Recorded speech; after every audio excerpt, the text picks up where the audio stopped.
was used as just a way to kind of like distance from that word Jew, which I think was used seriously by real anti-Semites in a pejorative way.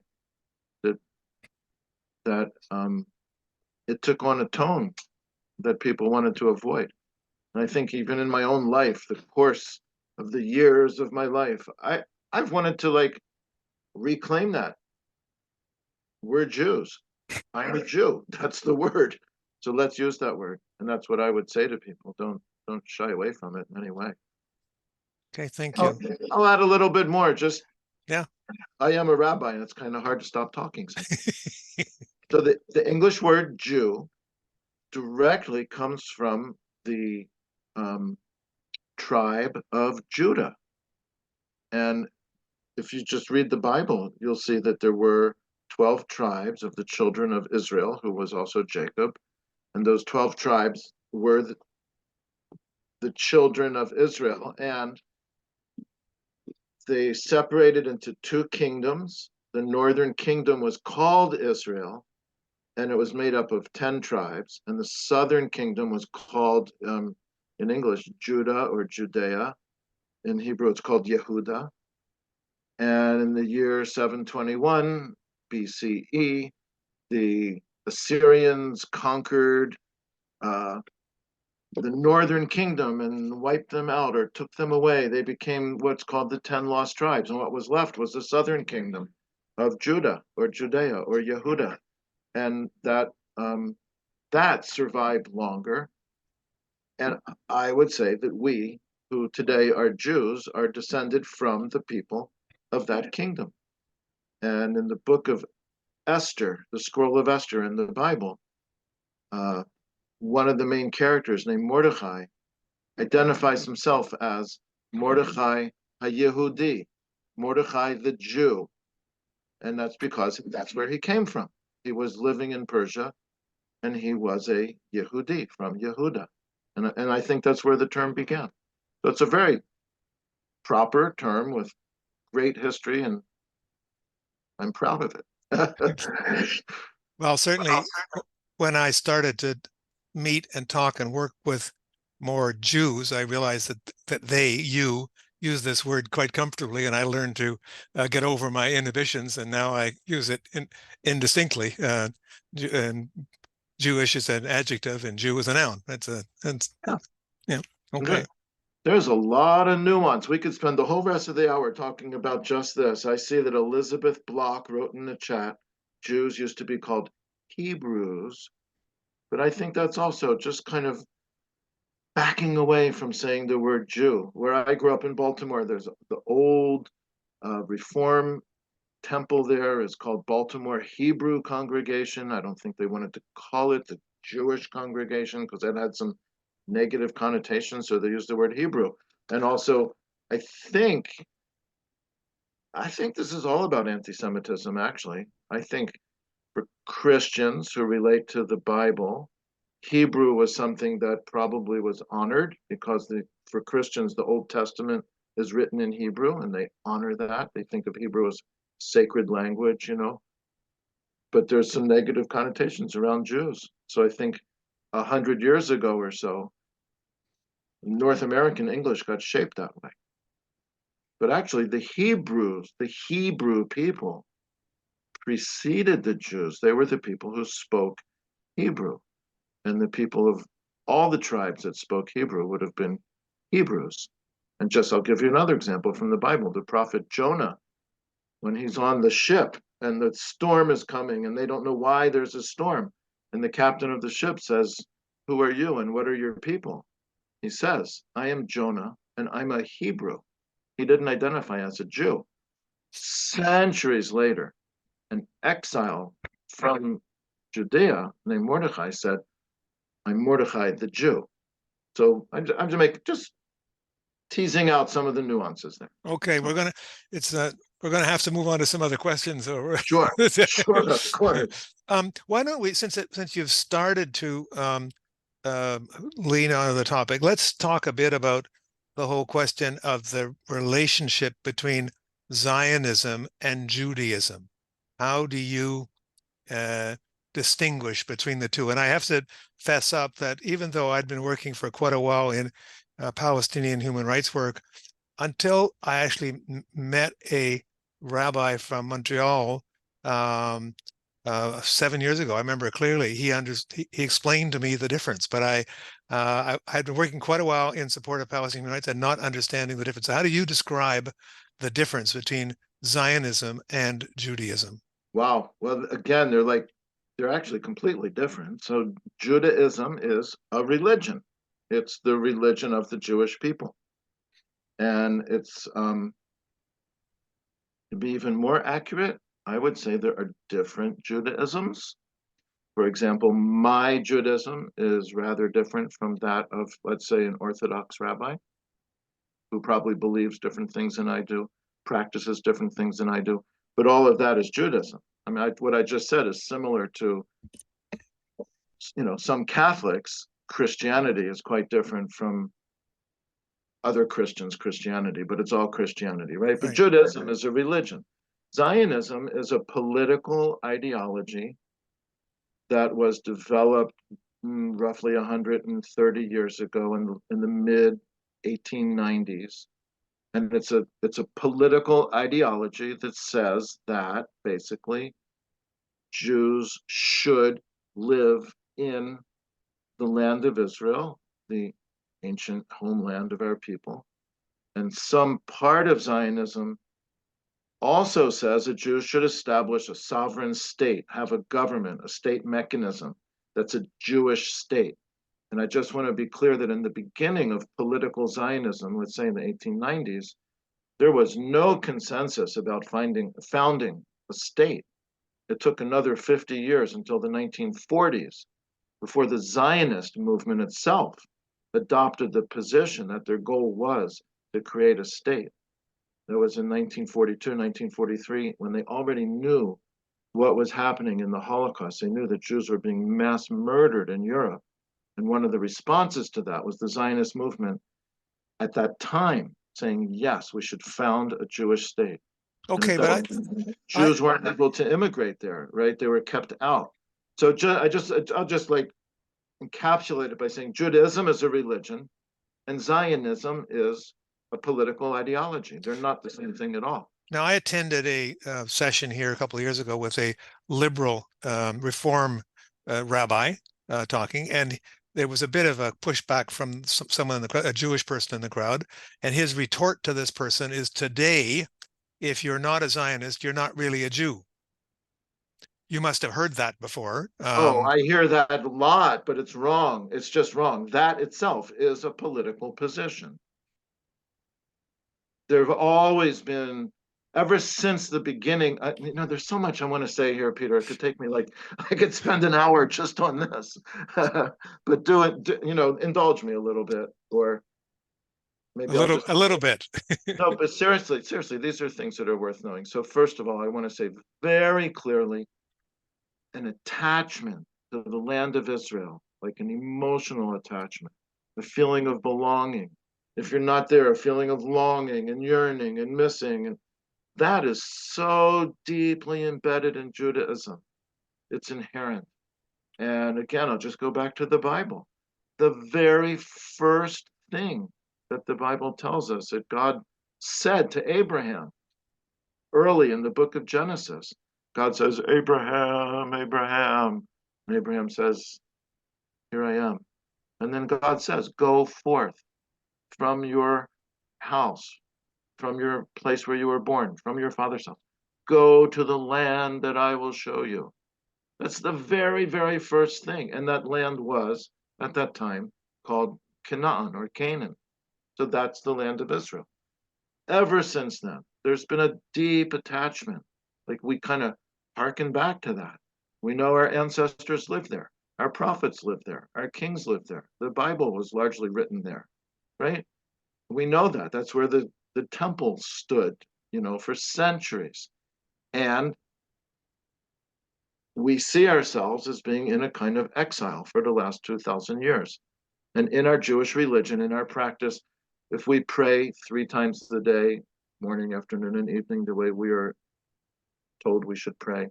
We pray to be restored to the land of Israel in those prayers every time. Every time we eat a meal, when we say thanks to God, like the grace after the meal. Part of that grace after the meal is, oh, thank you, God, for the food. Thank you for the land that grew the food, and for our land in the land of Israel, the good land. We want to go back there, take us back there. So I'm making a case that an attachment to the land of Israel is completely inherent to Judaism, but Zionism is a political program that's different from that. Now, David, just another layer of nuance. If you want me to stop, you have to be more forceful than yeah, that. okay. So within Judaism, the idea is obviously much more forceful. Hold on, if we're living a good, godly, righteous life the way we should, God's going to take us back. And it's not something that we push and do ourselves. I should have mentioned, if you want to raise a question, put it in the Q&A. We'll try to deal with them. My colleague Grafton Ross is keeping an eye on the questions in the Q&A. If you want to I see there's already a lively debate going on in the chat, so that's fine. David and I may or may not get a chance to eye the chat, and we may be able to deal with it. But I did see one question that I'd like to respond to, which I think a lot of Canadians don't understand very well, and that is who is a Jew, or who is or is not a Jew. And while I'm sure that David has his own views on this, one thing that Canadians don't understand is that in Canada, the government doesn't decide if you're a Jew or not. Your congregation may decide if you're acceptable, but in Israel, being a Jew is a legal status. So if you are a Jew, it says so in your personal documents, and you can't just decide to go to it's very difficult to get accepted as a Jew. You can convert, but there are legal ramifications to being or not being a Jew in Israel, where in Canada, as far as the government or the society is concerned, whether you're a Jew or a Catholic or whatever, it makes no difference. It's up to the congregation to decide whether or not you meet their criteria of Jewry. So it's quite a significant difference. And the notion of a Jewish state is linked to the fact that in Israel, everybody is defined legally as being a Jew or not a Jew. And that's something that, so when Canadians think of Israel being a Jewish state, they kind of think of it in the terms of, well, Canada is a Christian country, so what's wrong with Israel being a Jewish country? Well, the difference is that Israel is a Jewish state, and that has legal ramifications. Yeah, it's not the same thing at all. Yeah. Okay, since you've talked about, I want to add a little bit. So the idea, like what that Reform rabbi said to you, that is just a totally Zionist idea. Just to remind everybody, this other rabbi said, these days, if you're not a Zionist, then you're not a Jew, or something like that. Zionism is new. I just said the Jewish attachment to the land of Israel as an emotional attachment goes back to the very, very, very beginning of any kind of consciousness of being a people. But Zionism didn't get started until the 1890s. And at that time, most of the Jews in the world were opposed to it. You can read lots of writings by rabbis. The Reform movement itself was opposed to Zionism. When I was growing up, we were opposed to Zionism, right? And we're all Jews. Many, many Jews are opposed to Zionism, and there's even Jews who live in the land of Israel, who are Israeli citizens, who themselves are opposed to Zionism. They don't think that there should be this kind of political orientation. You can oppose Zionism and be a Jew, of course. So that leads into a discussion about whether what's the difference between anti-Zionism and anti-Semitism, and the crossover between the two. But let's start off, David, with discussing what do you think? I'll put out there that I think that anti-Semitism is someone who doesn't like Jews, or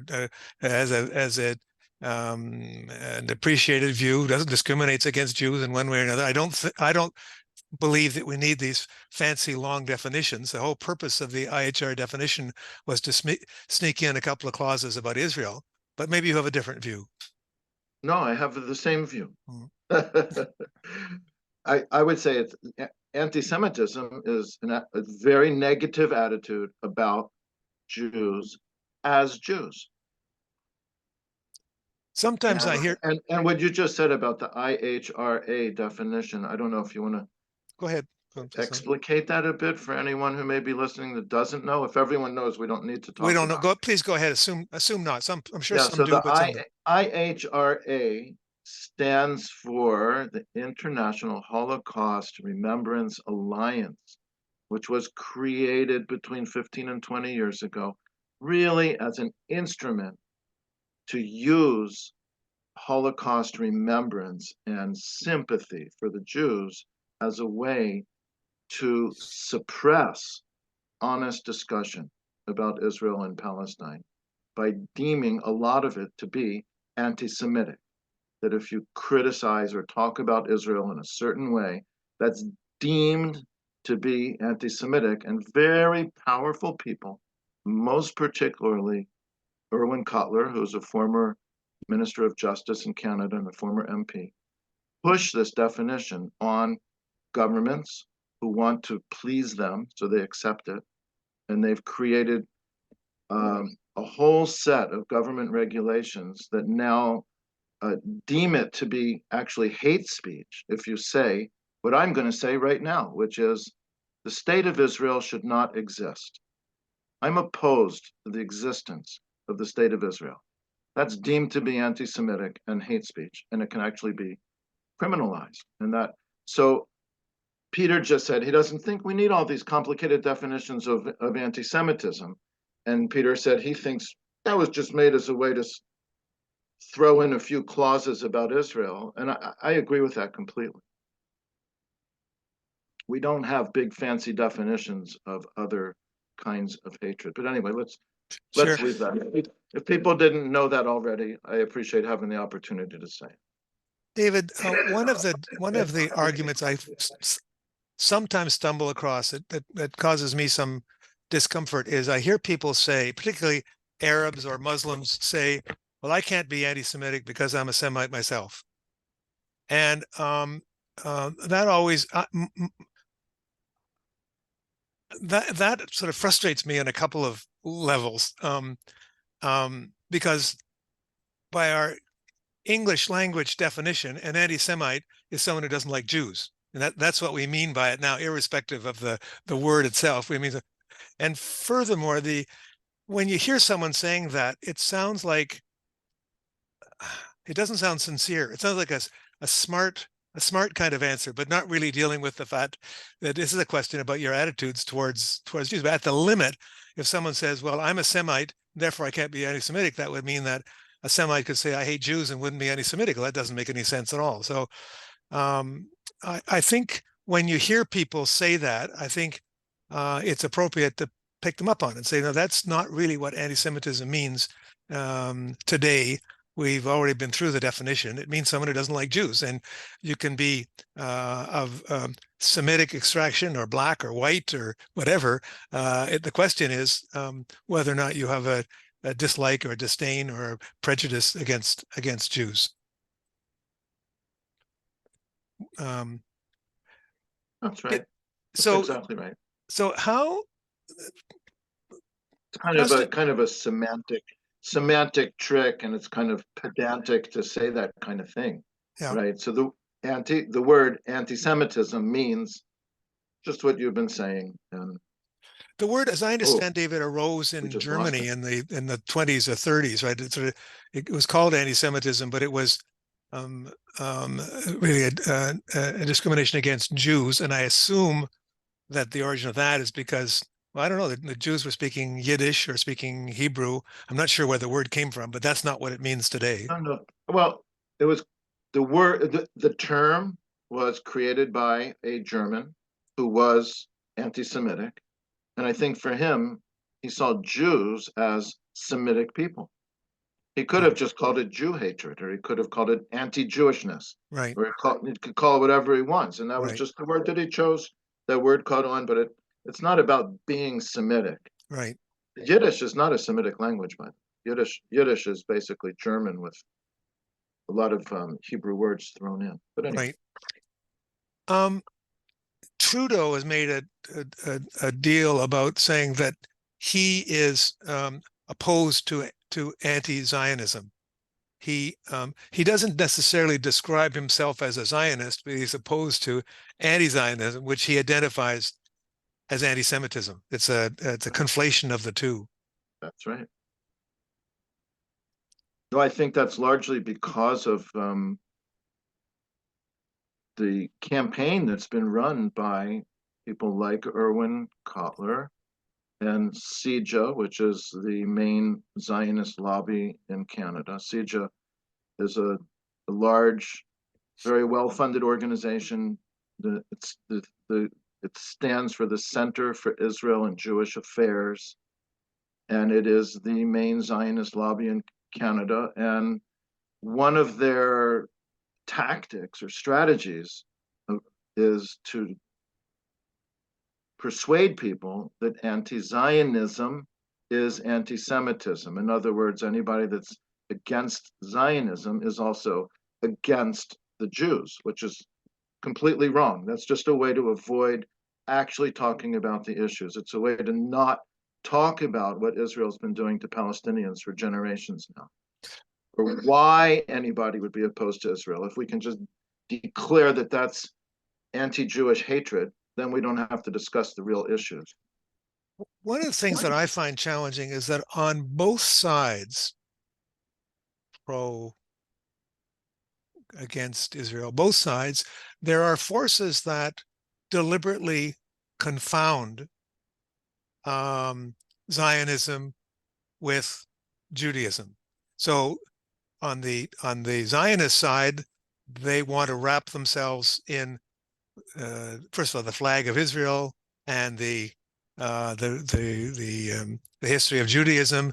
Say Israel, Judaism, Zionism, it's all the same thing. So kind of like my rabbi friend that I was talking about before. And then there is, on the other side, there is sometimes an unfortunate confusion amongst people who are opposed to Israel and blame it on, or inclined to blame it on Jews. I have no idea who is behind these terrible events.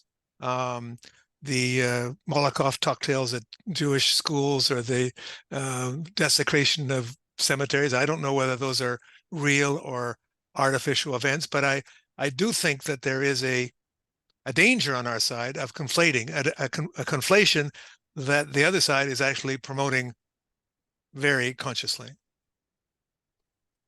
Yeah.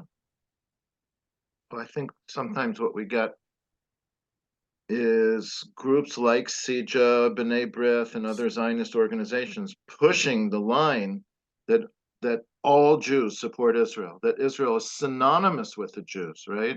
If you criticize Israel or oppose Israel, you're opposing the Jews, right? We're getting that right now, like today and this week, I'll just say in Toronto, with people protesting, supporting Palestine, supporting Gaza, criticizing Israel, and being told even by MPs, like, you're not allowed to do that in a Jewish neighborhood because it's against the Jews. You can't do that. So they're pushing this idea that Israel is synonymous with the Jews. Israel stands for the Jews. And then if somebody criticizes the Jews because the Jews support Israel, they'll say that's anti-Semitic. So you can't have it both ways. And clearly, like I believe you just said, it's a mistake to conflate the Jewish people with the state of Israel. It's not true. I mean, that's an idea that should be argued against, criticized.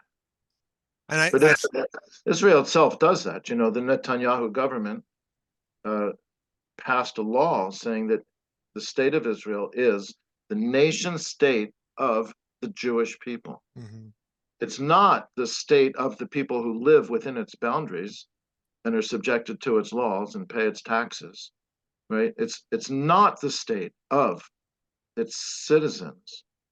It's the state of the Jewish people, including us who live in Canada. So what sense does that make? Like, no, thank you. And just because they declare it doesn't make it so. At the I do my exercises here in Ottawa at the Jewish Community Center, and it has outside a Canadian flag, an Ontario flag, and an Israeli flag. And you would, if you didn't know anything about the world, you might imagine it's the Israeli embassy. There is a conflation there. And I think that we who are interested in human rights for all, for Palestinians and for Israeli Jews and for Jews generally, have to be extremely careful about making it this distinction that you're making, David, very, very clear. And we have to, I think it comes on, it's incumbent on us to make sure that other people who are defending Palestinian human rights keep that distinction clearly in mind. I think mostly hear that. I'm very involved with Palestinians here in Canada and other people that are in the Palestine solidarity movement. And I think they're very clear about the distinction between Jews and Israel and between Judaism and Zionism. I would say I don't think I've ever run into a problem with that. They're very clear about it. They're more clear about it than a lot like the Zionists are. Mm-hmm. What do you, this is I don't want to take you out of territory you might not want to venture on, but what do you think about that? So there are a couple of examples in Montreal where apparently Molotov cocktails were thrown at schools. There are a couple of places where apparently shots were fired. Um, um, I'm puzzled by it because none of the Palestinian activists that I know either would do it or would approve of it, although perhaps they're not as overtly critical of it as I would like them to be. That's one thing. But so that leads me to believe, well, is it possible that these are false flags? I don't know. I'm very skeptical, very doubtful. I'm not convinced by the government's rhetoric that there is this huge wave of anti-Semitism. Trudeau says it's a terrifying wave of anti-Semitism. When I compare to the anti-Semitism that existed even when you and I were young, David, when Jews in Canada were limited in going to universities, limited from private clubs, that they could be excluded from buying a house next door and they had no legal recourse. I mean, that's all gone now. I'm not saying there isn't any anti-Semitism, but it's just of a different order of magnitude based. That's what I think, but you probably see it a little bit or undoubtedly perceive it from a slightly different angle. No, I appreciate what you just said. I think there is anti-Semitism in Canada, no doubt about that. But I also don't think it's from supporters of Palestine, right? Something that was hardly reported at all in the news. About 3 weeks ago, the RCMP arrested 2 members of the Atomwaffen, which is a neo-Nazi group here in Ontario. I don't see you reacting as if you know this already. Do you know this, Peter? Well, you told me, so I'm not. I told you already. Okay, yeah, but you don't know it other than I should act surprised so that people. No. Okay, no. But I'm leading I was up surprised when you told me. I'm leading up to making a point. Yeah. I mean, we can Google this and find out exactly which day it was. Right. But I'm just going to repeat this and then Yeah. lead to my point. The RCMP arrested 2 actual members of an actual Nazi group on terrorism charges. They were arrested on terrorism charges. The Atomwaffen, neo-Nazi, like white guys. Right. And I just want to say that all the people who are constantly, wringing their hands about anti-Semitism when they're thinking about Israel and Palestine didn't say a word. Sija and B'nai B'rith, I'll name names, the Friends of the Simon Wiesenthal Center, they didn't say a word. It's not on their website. They didn't issue a press release. They didn't even tweet about it. They never said a single thing. That's So amazing. I think it's really significant. They didn't say a word. Actual Nazis actually arrested on terrorism charges right here in Ontario by our RCMP, and they said nothing. So you're raising some questions about, okay, a Jewish school in Montreal apparently was firebombed. I trust that that's a fact. Some shots were fired at a Jewish school or building. I trust that that's a fact. You're raising this question of like, well, who did that? Or maybe even raising the question, did it really happen? I heard you use the word false flag. So a question. I don't know. I, like you, I don't know any Palestine activists who would ever do a thing like that. They're very careful about not conflating Jews and Jewish institutions here with the problems that Israel's causing. And if I were to speculate, I would think that as some of these really anti-Semitic, I'll just use the word like right-wing, racist, Nazi adjacent people who are exploiting the tension between a lot of Jews and a lot of supporters of Palestine, and they're exploiting that tension to try to make it even worse. And we even see that happening at pro-Palestine rallies where some of these like known Nazis show up and they do things to try to like kind of promote their own interests. So I am also skeptical, and there's also been many documented instances of vandalism at Jewish cemeteries, bomb threats at JCCs, and so on by Jewish people for whatever twisted reasons they have. You know, I don't know what, but there was a guy, there's a young teenager in Israel who was arrested several years ago for phoning bomb threats into JCCs and synagogues in the US. In the US, I remember. When the bomb threats came in, it set off all this concern about danger to Jews and Jews in the States feeling unsafe. But it was done by a teenager in Israel for some reason, right? So I think you're quite right to speculate what was that really about, and I think we should all be very careful not to assume that it was done by anybody because they support Palestine and they're blaming a Jewish school in Toronto or targeting it. I think it's very irresponsible of our government officials, police, or you just said Trudeau, for any government officials to give that any kind of validity or credibility is very irresponsible unless they have evidence. And it's exactly what I expect from groups like CIJA and B'nai B'rith, who are constantly trying to promote this idea that Jews are unsafe in Canada, so that we all think that Israel is necessary for the safety of the Jews, which is what Joe Biden just said a few weeks ago. Right. Okay. Keep on putting your questions. I'm going to continue my chat with David for another 5 minutes or so, and then I'm going to ask Grafton to pluck some questions out of the Q&A. David, the chat's got a lot of stuff going on. I'm trying not to read it. I'll get distracted. It's hard. There's a lot going on in the chat as well. I hope we can read it later. I will say, I encourage debate in the chat. That's fine. As far as I'm concerned, my position is an anti-Zionist position. I am in favor of human rights for all in Israel-Palestine, but I think it's important to talk with people who don't agree with that.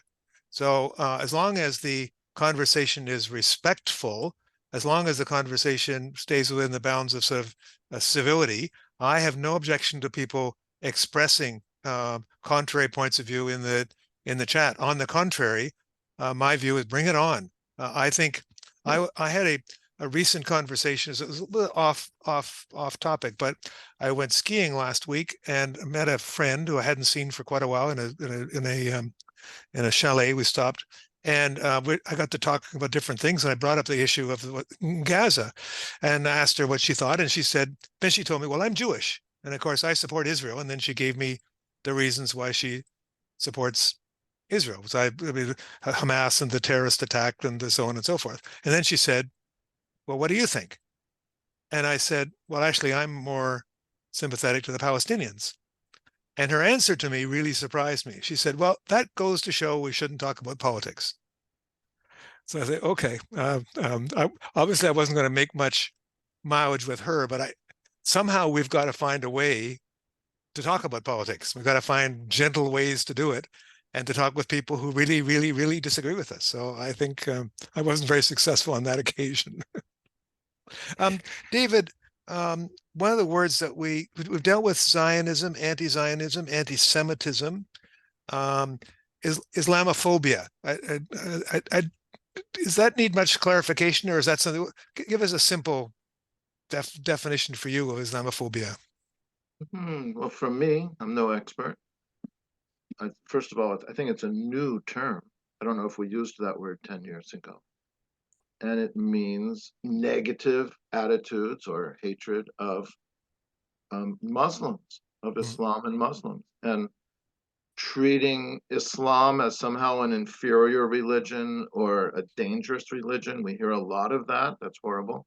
And also treating Muslims in a discriminatory way, being opposed to Muslims or restricting Muslims or thinking that Muslims have bad habits or inferior beliefs or whatever. It's that kind of thing. I think it's very parallel to anti-Semitism. Yeah. And that's how I see it too. I think that's right. Grafton, we have a couple more words on our list that I wanted to deal with. I want to talk about colonialism, settler colonialism, and indigenousness. But could you dig a couple of questions for us up out of the Q&A? Sure can. Can you hear me? I'd love to talk about those things you just said sometime. I think it's worth addressing. We're at 7:41 now. We're going to go until we have another 45 minutes. So I think we'll have time to do that. But I did promise people that they have an opportunity to do Q&A, and I'd like to get them in. So Grafton? Okay. Can you hear me? We do. We can. Good.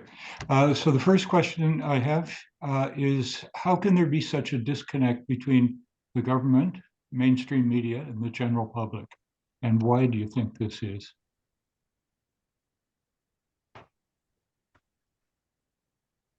Is this a question for me, or is this for both of us?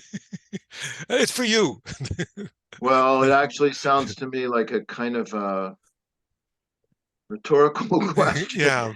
We can note very clearly that there is a vast disconnect between the government and the mainstream media on one hand, and it seems to me to be the public on the other hand.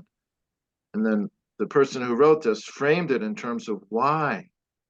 And I can speculate on that. I think the Zionist lobby, I'm using that expression loosely, has had a lot of influence for decades, and I think has succeeded in creating a certain kind of narrative that's widely accepted. And I think especially in our kind of legacy media, the national media, and in our government institutions, there's an expectation that we're going to conform to that narrative. And we are changing that. It's eroding, it's breaking down. That's happening. And I think this horrible, blatantly, nakedly genocidal attack on 2.3 million innocent people in Gaza going on for so long by Israel, and people seeing that, I think that's going to shift our politics. The people who are in politics today and adhere to this narrative that Israel and the Zionists put out, I think they're going to lose their office and their influence and their control. I think the narrative is changing, and I don't know how quickly that'll happen, but I think it will. I think most people are seeing through it, and the institutions just haven't caught up with that. I'm going to make a slight difference. I think the change is moving in the right direction, but I must say, David, that I am surprised, given the naked destruction of Gaza, the expressions of genocidal intent by the Israeli government and so on. I am surprised by how resistant our political leaders are, even our media people. There's lots and lots of very acute analysis and discussion going on in social media and a whole bunch of, but I am really, it makes me realize how far we were from challenging the narrative before, because even with this outrageous series of events, there's still a lot of people resisting what we have to say. It's going to take us a while. Even if I look up and down my street and talk to my neighbors, I'm the only house that has a stop the genocide sign on my street. My neighbors tolerate it, but nobody's come to my door to say, good for you, I want one. So I think we have, I wish it weren't the case, but I think we have a lot of work yet to do. And that's all. I don't want to be over. We do. Yeah. We do. Okay. You're right. Grafton. Yes, there are a number of questions about Jews and the Jewish faith, and perhaps you can perhaps I can pose them all this together and you can deal with them together. Is it a religion or an ethnicity? What exactly is a Semite? And talk a little bit about Sephardic and Mizrahi and Ashkenazi Jews, and whether Zionism is a product of Ashkenazi Jewish.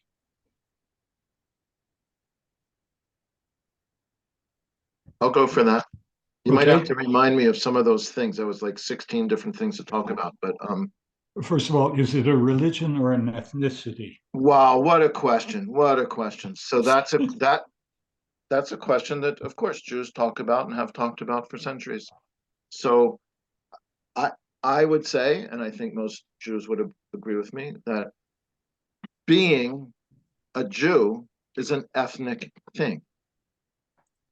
My stream of Jewish religion, my Judaism also says that first and foremost, we're Jews. Jews are either born Jews or get like adopted into the tribe. So it's an ethnic thing. Being a Jew is an ethnic thing. It's an ethnic group. And then we're an ethnic group that has our own religion. There are other ethnic groups that also have their own religions. And some of us have that religion. We are religious people. Actually, most of us don't, but somehow identify with it or do little bits and pieces of it. So Judaism is the religion. That's the religious thing. And being a Jew is an ethnic thing. So David, there are people that are not Jews who like read the Bible and they want to do what they think they're seeing in the Bible. So they adopt some aspects of Jewish religion, but they're not Jews. And there are many Jews who reject all the religion. They're atheists, or they could even be anti-religious. They're still Jews. David, how do you factor in the fact that there are blonde, blue-eyed Jews and there are black Jews? How can that possibly be an ethnic group? I have always, not always thought, I do think that in an earlier phase, Judaism was a proselytizing religion, and Judaism spread around the world and incorporated lots of people who were not ethnically Jewish or from. I think that's the Shlomo Sand kind of theory, and I've been persuaded by it, but maybe you disagree. No, I basically agree. Whether it was at a time it was proselytizing. I remember reading that 1/7 of the population of the Roman Empire in a certain year of the Roman Empire was Jews. Anyway, yeah, I think what you said, and also all this is matters of definition. Like, what is an ethnic group? I mean, I know from my own experience among Palestinians, there are people who are clearly descended from Africans. They look very African. If they were in Africa, they wouldn't look any different. There are other Palestinians that are also blonde, blue-eyed. Yep. Right. The first Palestinian I ever met, I remember very well, was in my first year of university, and his name was Sami Bendak, and he had red hair and blue eyes, and I was so surprised.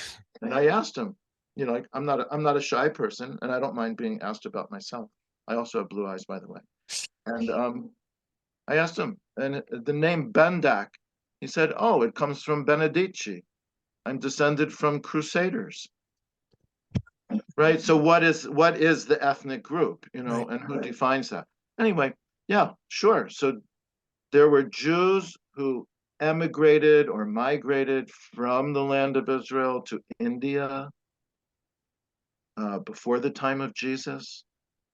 St. Thomas went to India because there were Jews in India, and they lived there for centuries and centuries and must have intermarried, right? There are Jews from Ethiopia who lived in Ethiopia since before the rest of us went elsewhere, right? They have different customs, right? But I see them as Jews. They're my like Jewish cousins. We're all part of the same people. And then there is conversion, and I just may as well say it.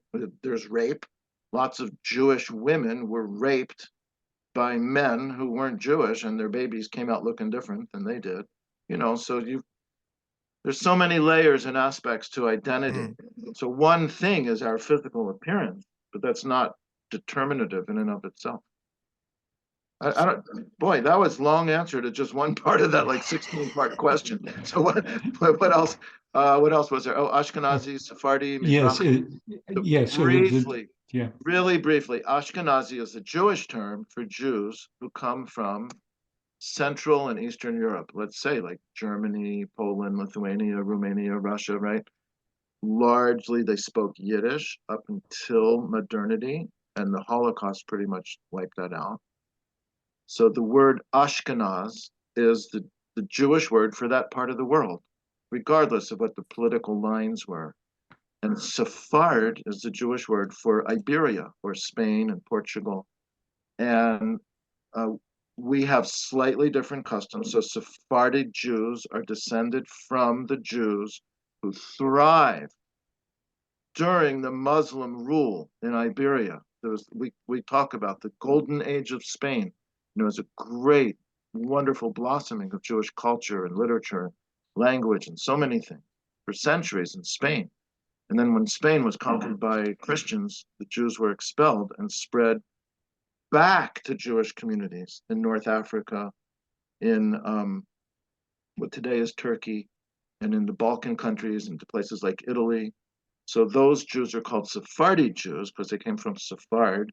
And then another whole big group of Jews are Jews that never went that direction at all, but they lived in places that today are Iran and Iraq and Afghanistan and the other stands. There are many, many Jews who lived in Central Asian places and Yemen. I could name other places, but we call them Mizrahi, which means Eastern. That if, again, the land of Israel is the center, the Jews that spread to the east are called Mizrahi Jews. There was other parts to that question that I don't remember. There, one last sort of aspect of that question, then we'll go to the more political questions. Who or what is a Semite? Oh my gosh. So that is not a Jewish question. Semite is just a word that's used to describe a language group. There are language families, like English is part of the Indo-European language family, and obviously everybody knows it's related to many other European languages, as well as languages like Persian, Hindi, right? That's the Indo-European language. So a language family is called the Semitic language family, and the most widely spoken Semitic language today is Arabic.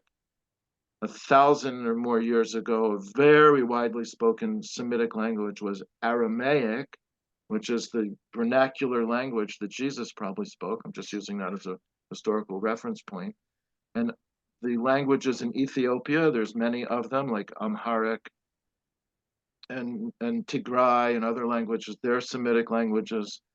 And Hebrew is a Semitic language, and it's a very, very old Semitic language. The Bible was written in Hebrew, great literature 3,000 years ago.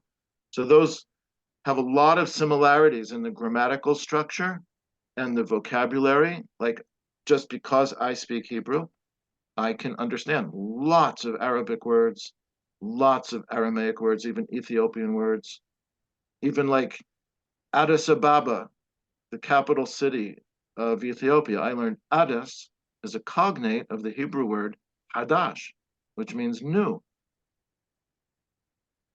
I'm just using that as an example. So Semitic people would be people who speak a Semitic language, but now it gets complicated because, for example, the Arabic language spreads so much. There are people who speak Arabic, but I don't know if those people are Semite, right? I've met Egyptians who speak Arabic, but deny fiercely that they're Arabs.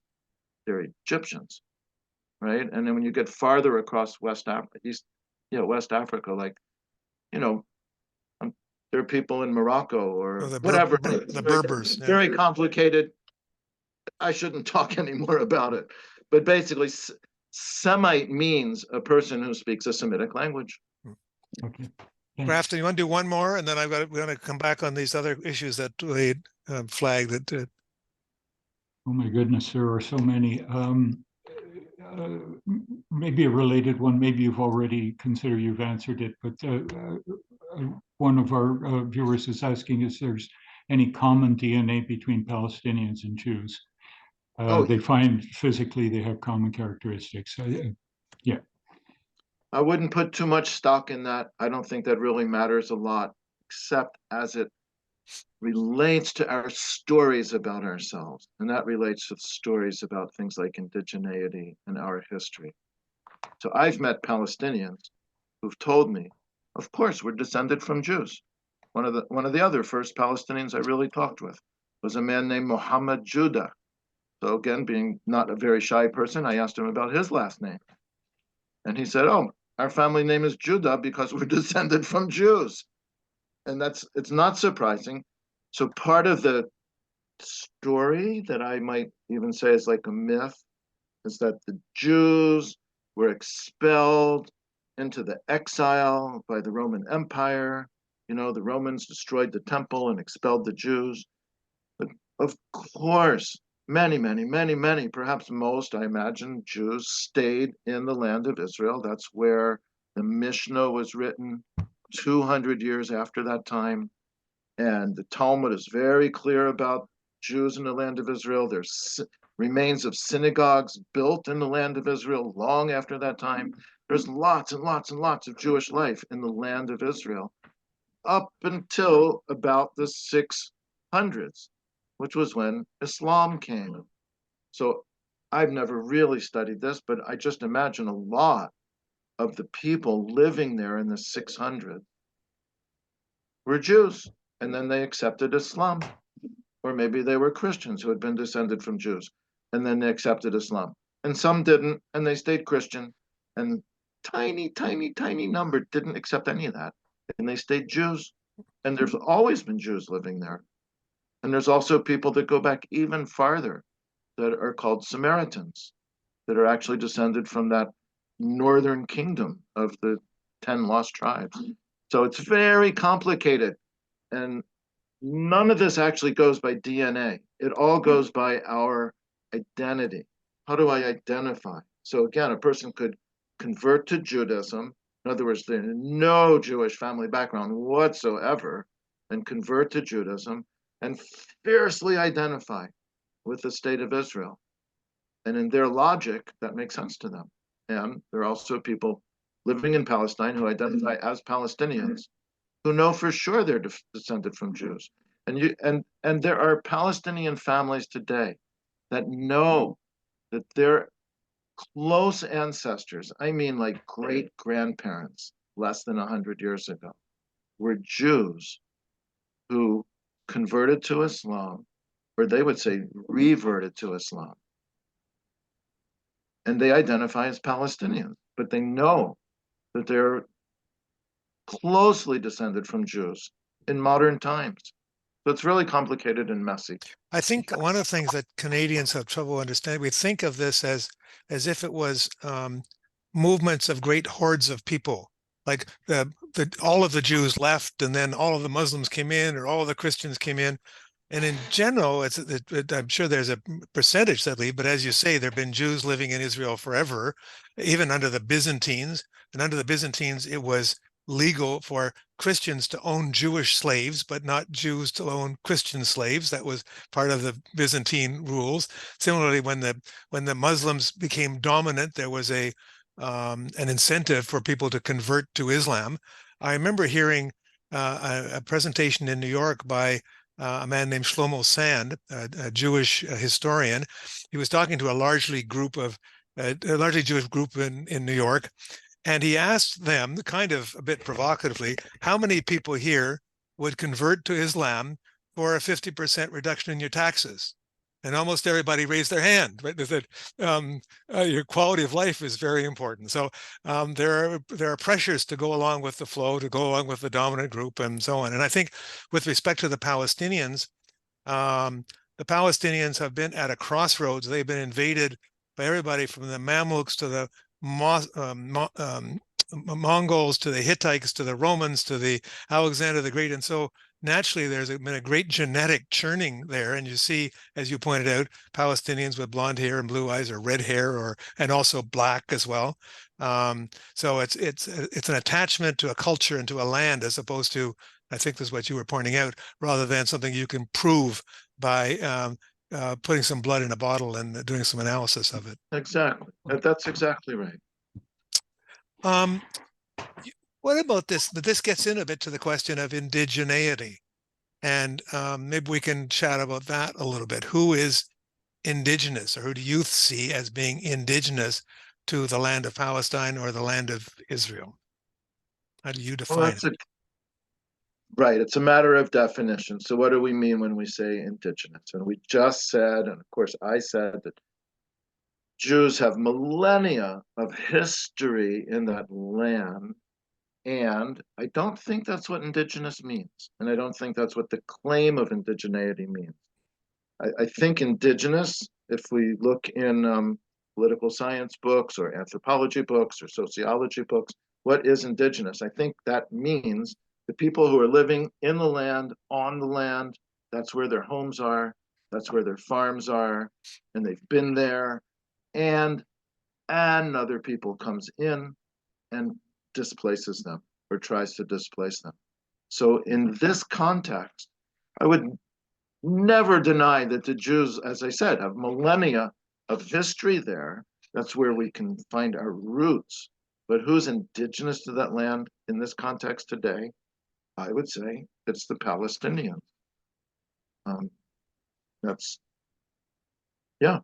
Again, it's a matter of definition. Right. Anybody, and I'll just say this, I have heard Palestinians and others deny that Jews have roots there. I think that's false and ridiculous, and not a claim that you need to make. There's just as strong a case for Palestinian rights and Palestinian existence in the land of Palestine, with acknowledging that, yeah, Jews have a long history there too. That doesn't give Jews any right to take it away from Palestinians or diminish the Palestinians' life there. Grafton, I don't know if I can lay this on you, but there is a great little, very short 90-second video clip with Edward Said being asked in New York whether Zionists have any claim to Israel. If you can, it's on YouTube. It'll be Edward Said, Zionist claim to Israel. It's very good, and the essence of, if you can find it, you can put it in the chat if you're able to. While I ask the next question to David, it may be a bit unfairness. Can I just add something? Yeah. Like, while we're talking about all these differences and DNA and stuff like that, I want to say out loud that Jews and Palestinians and other people of all kinds should live together. Just live together. Why do we even need to ask these questions? They should be kind of curiosity questions. Like, we should appreciate each other, respect each other, and live together. Just share the space, share the earth, share that piece of the earth. I should be able to live with my culture and my customs if I want to speak my language. I want to have my Shabbat on Saturday and, celebrate my holidays. And right. Your neighbor does that a different way. Well, that's beautiful. That's wonderful. I like that. That's the world I want to live in. So the last little set of questions there about who has the DNA, I don't care. It's curious, like, oh, well, why do I have blue eyes? Okay, I can be curious about that, but that should not determine, what rights I have to live in a certain place or any kind of thing. And I also want to just say that people who have lived there in recent historical times, including now, should never be pushed out. And that is what Zionism has done. Right. That's the problem. And if we can find that quote from Edward Said, exactly what he says too. Yeah. You're exactly. I'm so glad to agree with Edward Said. That speaks well of me that I could come up with the same idea he had. It But does. also we also should know, everybody should know, among early Zionists, there were many who just thought, yeah, Jews should be able to move back there and live there among the other people who were there. And many of them did. When I say many, it was several tens of thousands. It wasn't hordes, like Peter said earlier. But that was one strand or stream of Zionism. And a different one was really Jewish domination and taking it over and eventually establishing a state. And sadly, tragically, that won out. Would it be fair to say, David, this is my feeling, but I can't back it up, is that the very first Jews that made Aliyah from Eastern Europe, they didn't have an explicit intent of taking over and making a state, but it's partly because that didn't seem possible. And then later on, as they became more numerous, then it seemed like we got a shot at taking it over. I think there was an evolution in thinking over the 50 years. Would you agree with that? Yes, and also, like I said before, the reality of the Holocaust. Yeah, right, of course. Made it feel like an imperative. And it wasn't only the Holocaust, but it was the way Jews fleeing the Holocaust weren't allowed to go there. Like the British kept them out. The British captured thousands of them and put them in DP camps. So Canada sent them back too. Right. Yeah. So yeah. What you said, plus other just like historical exigencies, things happened and then people respond to what's happening. So in 1888, when the first little group of Jews went and started a farm, they might have been going there just because they felt like that's where they wanted to be in the world. And they weren't thinking that they're going to take over the country. But like you just said, 50 years later, it started to seem like if we don't do that, things will be even worse for us. We need this is not me speaking. This is me trying to channel what other people say. Mm-hmm. If we can't control that teeny little piece of the world, and we aren't the ones in charge there with our guns, we're never going to be safe anywhere. And I think that was it became the dominant view. And it's only become more and more dominant now. It's a historical tragedy.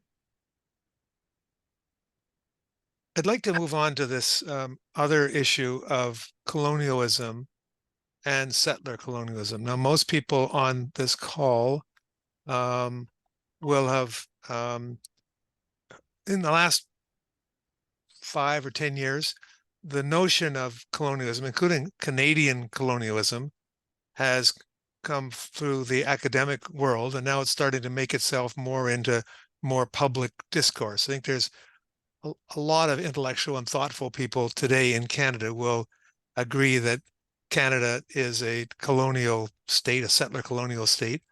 But I think I'd like to ask David, first of all, I want to talk about its application in the Israel-Palestine question. But before I do that, I want to talk a little bit about the difference between colonialism and settler colonialism. And this was not something that I had really understood before I did a very good interview with Professor Rashid Khalidi, whose book is called The 100 Years' War on Palestine, A History of Settler Colonialism. And I asked him the difference between colonialism and settler, because I had heard the term settler colonialism, but I had always thought of it as kind of like a worse kind of colonialism, or so like a qualitative descriptor, as opposed to a different of type. And what he explained to me is that colonialism is taking over of another country to exploit its resources or its people, like Britain did in India. Whereas settler colonialism comes with a project of actually replacing the society that's there, bringing in your own people and creating a new society in its place. And for me, that was very insightful. I hadn't really appreciated it that way before. And that led to me feeling much more comfortable with the idea of calling Israel a colonial or settler colonial state, because when you call it a colonial state, well, it wasn't England taking it over to exploit it, or it wasn't England bringing English people there. So I didn't really feel that it felt, I didn't feel that it really felt like an appropriate description. But how do you relate to the terms colonialism, settler colonialism, and particularly as they relate to the Israel-Palestine issue? I think, like you, it was something that I've only thought about in somewhat recent years, maybe the last 5 or 10 years. Before that, I never heard the term, or it didn't really, apply. But it seems to me that Israel is a settler colonial state in that it brought a whole group of people to replace the population that was there, right? Israel's brought millions of Jews from all around the world to replace the Palestinians. We could get into a level of nuance where we say, well, it's not doing that on behalf of like a mother country. It wasn't like England, taking over North America for the sake of England, or Spain doing that to South America or whatever. No, okay, it's not. I get that.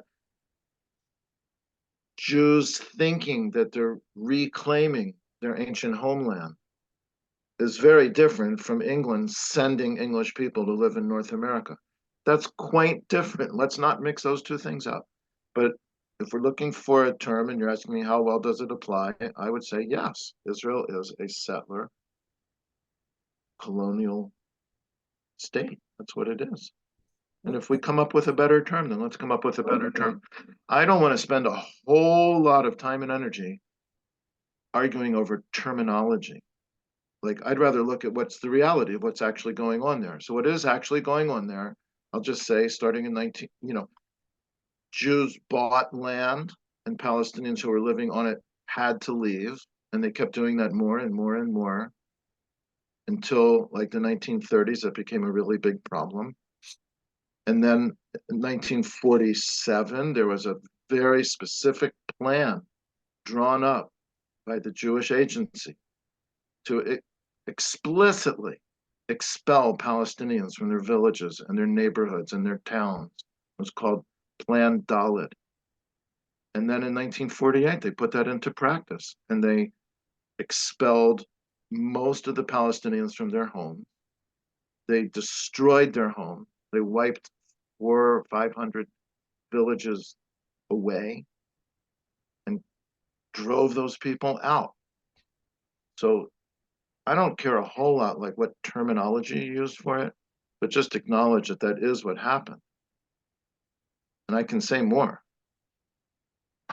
Yeah, there's one of the things that struck me is that while the New England or New France were attempts to recreate England or France, it's also true that when we created Canada, we imported all kinds of people who weren't English or French. As we tried to develop a settler colonial society, lots of Ukrainians and Poles and Italians and so on came here. So it wasn't true. It meant to be a model of English society.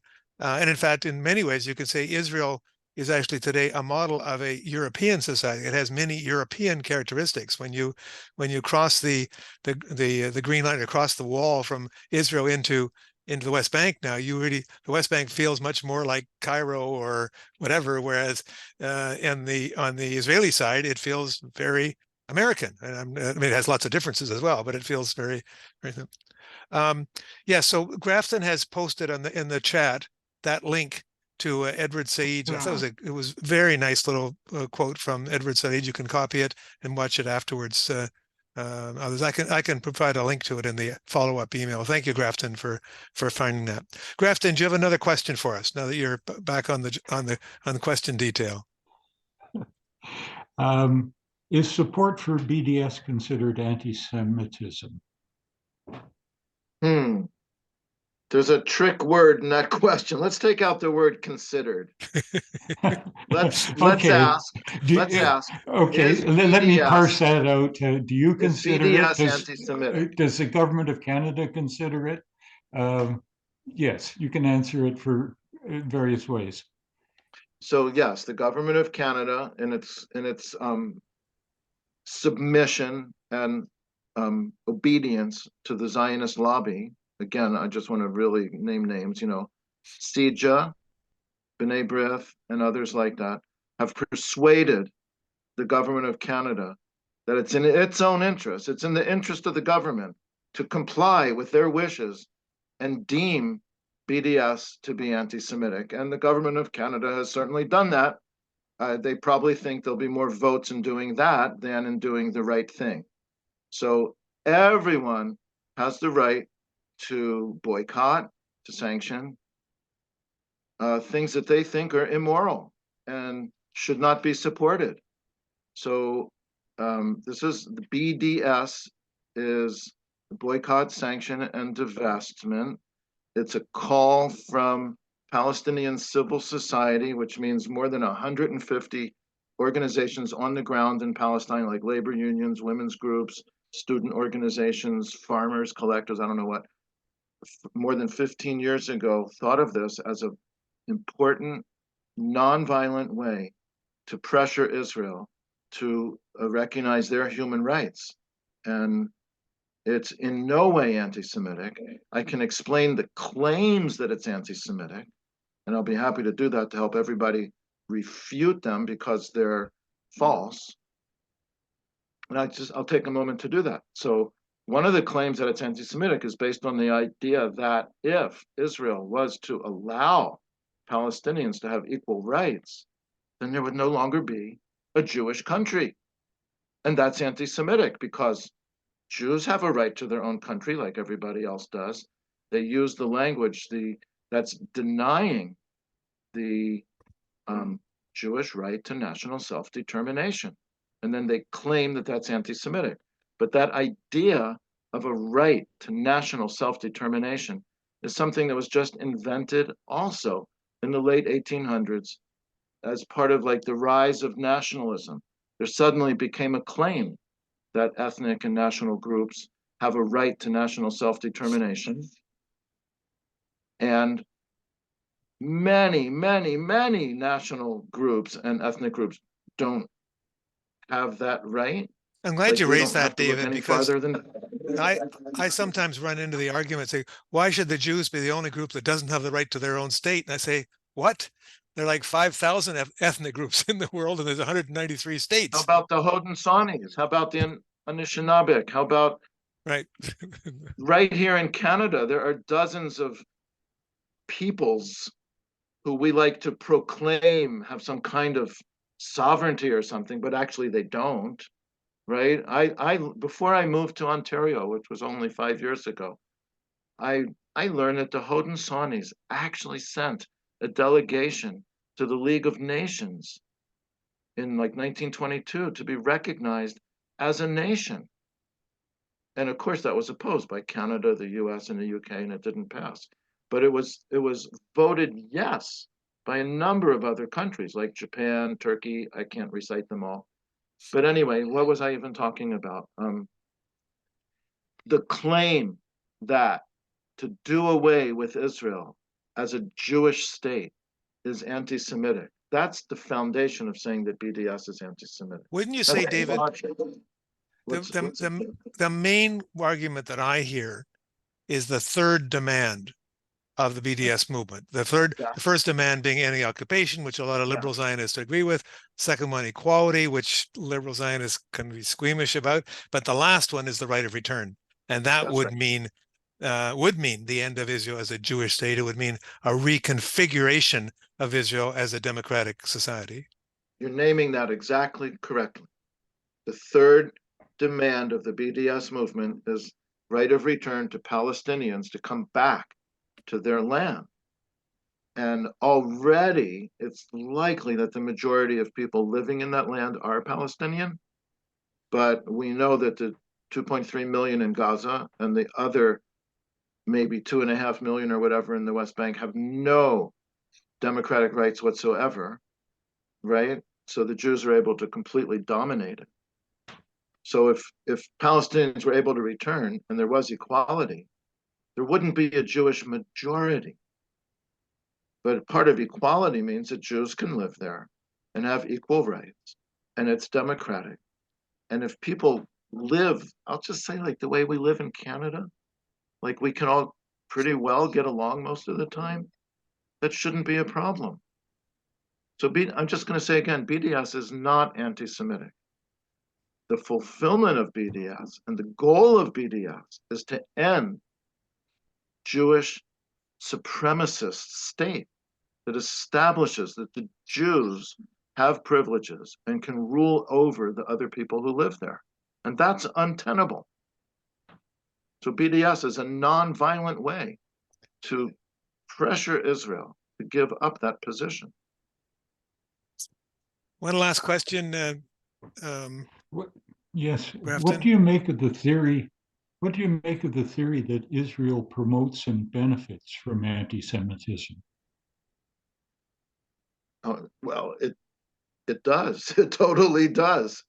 Going all the way back to the founding of the state, Israel sent agents provocateurs into Jewish communities in places like Baghdad and Egypt to promote anti-Semitism, so the Jews living there would flee. They did that. This is very public. There are books about it. There were trials about it in Israel, and it still goes on today. And whether Israel's brutalizing the Palestinians in order to stimulate anti-Semitism, I don't know. But Israel has a history of doing that to fulfill this idea that Jews are unsafe, that we can't really live anywhere, and we need Israel, and we have to go to Israel in order to be able to survive, right? So that, yeah, that's very real. Okay, we're getting near the end here. Before we wind up and say thank you to Rabbi Mivasair, I'd like to say that I sort of watched out of the corner of my eye an ongoing debate between a number of people in the chat section. And in particular, one of the protagonists is someone named John Landry, who I don't know, but I assume he's right when he says he has a PhD in history, and he obviously does not agree with most of what Rabbi Mivasair said, and I dare to believe he probably doesn't agree with what I said.